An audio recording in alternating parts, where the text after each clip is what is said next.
Being 6 o'clock, I call this meeting to order. Please rise for the Pledge of Allegiance.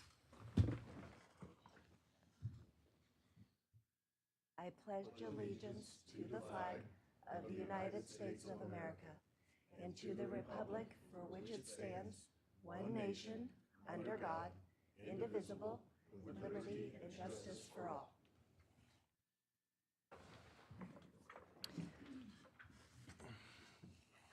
Thank you. That brings us to 1.3, approval of the agenda. I'll make a motion to approve. I'll second. All those in favor? None opposed. Moving right along, that brings us to new business 2.1, 2024-2025 budget presentation and discussion for the negotiations process with Amy Drogemeyer and Dr. Jody Marshall. All right, good evening. We're going to give you just a brief overview of where we are year to date with the budget, revenue, expenses, projected new funding for next year as we prepare to go into executive session for negotiations. So it's kind of a 30,000-foot view. So if there are questions that you have, you want to dig into anything, just let me know along the way. So this is something that we have covered in the past, but I just wanted to go over this again just to set the table. The revenue that we have budgeted this year is $97.9 million.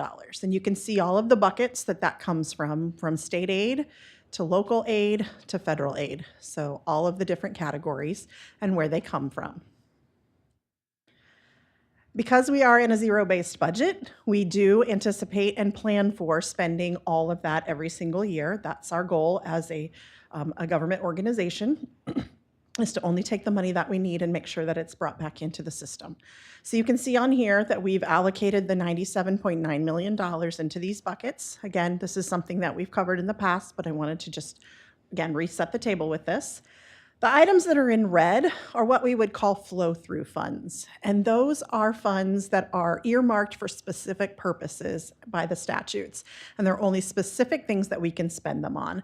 So in the next slide, it'll make a little more sense. But these include our CAPERS. So this is our Kansas Public Employee Retirement System that comes into the district and flows right back out into our employees' accounts.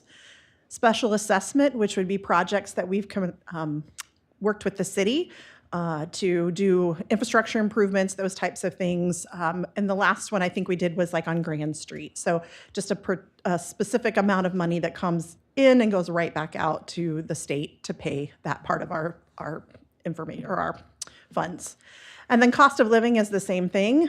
It comes in as a revenue, and then we turn around and make a payment to the state because we do get funding based on that. Bond and interest is another one. Again, it can only be spent on the payments for our outstanding bonds and the interest that is accrued.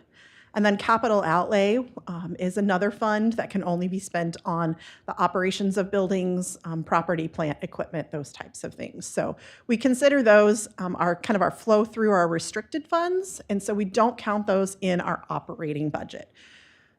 So the next line I have is what our true operating budget. So the funds that we can spend on operating the school district, educating our students, paying for staff, paying for services, all of those things. And that total is $70.7 million for this year. And you can see what those breakdowns are. I want to bring to your attention that 82.7% of that $70 million is spent on payroll activities. So salaries, benefits, substitutes, supplemental stipends, payroll taxes, all of those things. So I just wanted to draw that to your attention. So then our non-operating expenses, which are the funds that I mentioned earlier, is that $27.2 million. So you add those two together and you get your $97.7 million.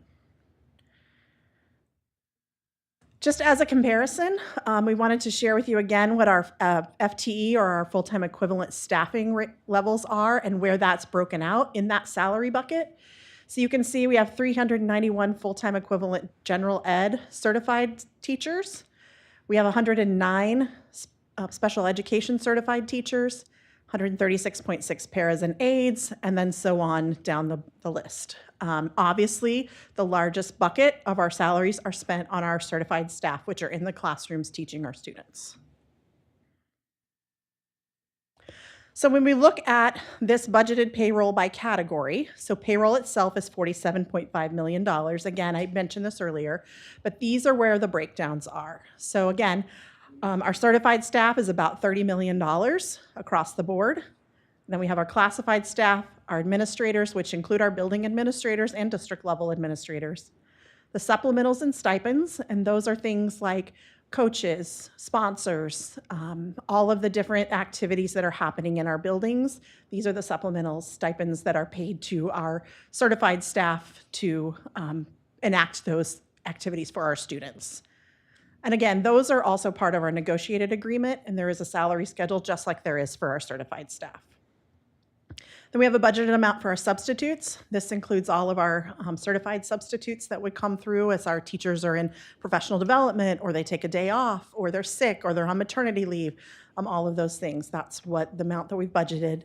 And then extra duty would be those individuals that are either working at an event, scorekeepers, ticket takers, that kind of thing. But it also includes extra duty for time worked outside of the contract day. So committees that our staff serve on, or presentations, PD, those types of things. So that doesn't just include like the sports events that you might think.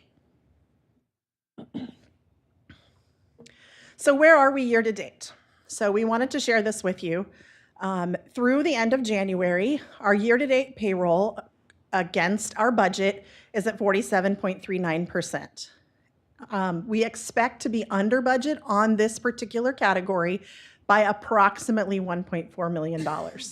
And why that is because we haven't filled every single position. We have a lot of classified positions that are not filled or are not filled for the entire year. And then along with that, you obviously aren't paying benefits and you aren't paying payroll taxes. So that's why that number is that amount. Our year-to-date non-payroll, which is that 17% of our operating costs, we expect to be over budget by about $500,000 for this school year. These are really soft numbers right now. We're projecting with the spending the way that it's continuing, or the contracts that we've already entered into. This is where we're projecting to be, and I'll continue to update you as we get closer and closer to the end of the school year.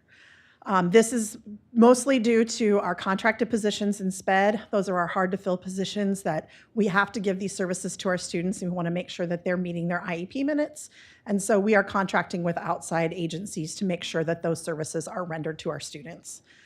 We have additional students that are receiving day treatment, which means that their needs are so severe we can't meet them in district. And so we have to use a specialized provider to provide the educational services to these students. The transportation that also goes with that is also part of that piece. And then our insurance premiums, we do expect that our insurance premiums for property and casualty will rise this year, and due to the market. There's just no way around that. We're doing everything we can to minimize that, but it is something that we'll be talking about in Finance Committee and bringing to the board in the next couple of months. So our net projected carryover into fiscal year 25 is $900,000. And that's really interesting that it's this amount, because that is the amount that we saved and reserved and at risk this year to ensure that we could continue to pay for the interventionists that are in our buildings. Those were positions that were funded by ESSER, or the COVID relief funds, that this year are now being funded by our district funds. And so that amount, we basically can say we pretty much have allocated all of the dollars that are coming in, and this is what we will have left over, which is pretty much what we started the year with. So I just wanted to bring that information to you guys. When we look ahead to next school year, we have kind of a crystal ball we have to look into. And under the current enrollment law, this first column is what we are anticipating with the base aid increases, in addition to categorical aid, which we receive for our special education staff and transportation. So if we look at the current law, which allows us to use the 22-23 enrollment, we anticipate almost $2.4 million of new money for next year. As a comparison, this school year, we had approximately $4 million of new money. There is a bill that is being heard in the House and being debated to assist districts that are growing because with the current funding formula, you're on at least last year's numbers, and if you're growing, like we have experienced in the past, you have additional expenses that you're not being funded for. So part of this proposed law is to only look back 1 year or take the larger of that or the current school year, which is not currently something that we can utilize. If that happens, we would be using the 23-24 enrollment for our weightings. And that amount is a little over $1.7 million. So we don't have an answer yet for that. So we are just showing you both of these numbers so that you can understand kind of why this might not move as quickly as we hoped.